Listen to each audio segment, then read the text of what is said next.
Dans cette vidéo, nous allons voir comment utiliser le logiciel Zelosoft 2. À l'ouverture du logiciel, donc on tombe sur cette fenêtre, on clique sur créer un nouveau programme.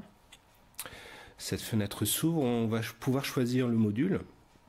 Alors on clique sur cette image ici, puis donc on a une liste de modules, donc on va choisir le SR2 B201 BD ici. Suivant, dans cette fenêtre, donc, nous pouvons rajouter des modules complémentaires, donc soit d'autres entrées-sorties ou des modules de communication. Donc là, on n'en a pas besoin. On clique sur suivant.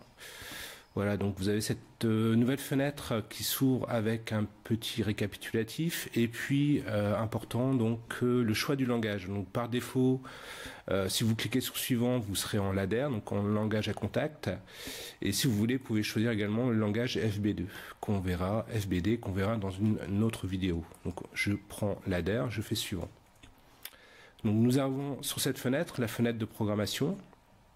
Alors, pour faire le programme, donc, on va utiliser les entrées qui sont ici et les sorties. On verra ensuite les autres fonctions une autre fois dans une autre vidéo.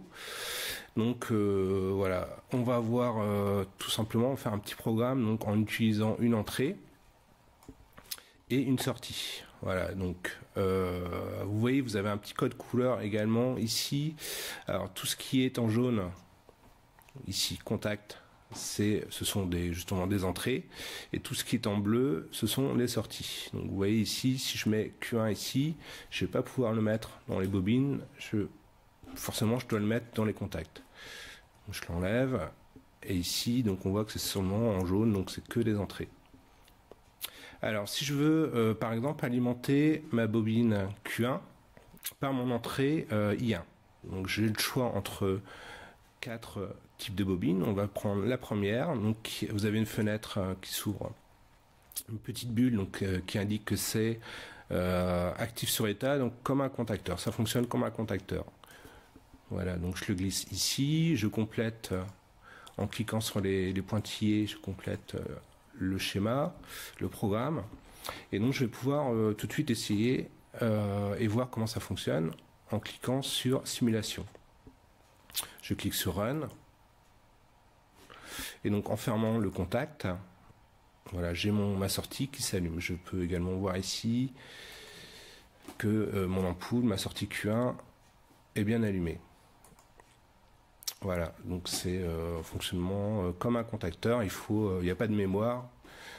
Tant que l'entrée est fermée, la bobine est alimentée. Donc je reviens en édition et je vais remplacer cette fois-ci la sortie par une sortie active sur front comme un téléopteur. Donc je glisse, voilà, le symbole a changé, donc je reteste en simulation, run à nouveau, et puis là on va voir que quand j'appuie sur I1, la sortie s'allume, quand je relâche, ça reste allumé, et donc comme un téléopteur, pour éteindre, il faut rappuyer une nouvelle fois. Voilà.